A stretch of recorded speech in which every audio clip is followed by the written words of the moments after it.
সবাইকে স্বাগত জানাচ্ছি নতুন আরো একটি ভিডিওতে। মৌলভীবাজার জেলার কমলগঞ্জ উপজেলার মাধবপুর লেক দেশি বিদেশি পর্যটকদের কাছে অত্যন্ত জনপ্রিয় একটি স্থান। ন্যাশনাল টি কোম্পানি মাধবপুর চা বাগানে 11 নম্বর সেকশনে অবস্থিত এই লেক চা শ্রমিকরা এটিকে ড্যাম বলে অভিহিত করেন। এ লেকের রয়েছে নিজস্ব সৌন্দর্য, যার কারণে এর আকর্ষণ উপেক্ষা করতে পারেন না পর্যটকরা। চারদিকে সুউচ্চ পাহাড়ের মাঝখানে অবস্থিত লেকটি অপূর্ব মায়া ছড়িয়ে রেখেছে। লেকের তলতলে পানি ছায়া, সুনিবিড় পরিবেশ, শাপলা শালুকের উপস্থিতি আর জলজ পাখির কলতান পরিবেশটাকে আরো মনোমুগ্ধ করে তুলেছে। সেই লেকে ভেসে বেড়ায় বড় বড় কচ্ছপ আর মাছ। ছায়াবৃক্ষের ডালে বসে ডাকছে পাখিরা।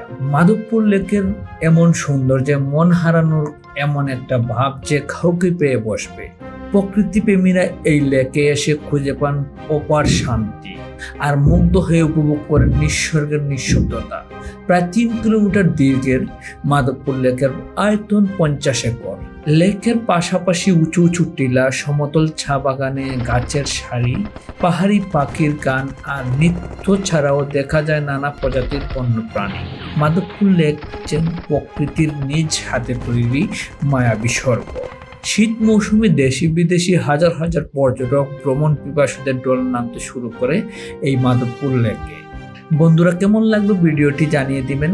লাইক কমেন্ট শেয়ার করে আমার পাশে থাকবেন। দেখা হচ্ছে পরবর্তী ভিডিওতে। তার আগ পর্যন্ত ভালো থাকবেন, সুস্থ থাকবেন। ধন্যবাদ।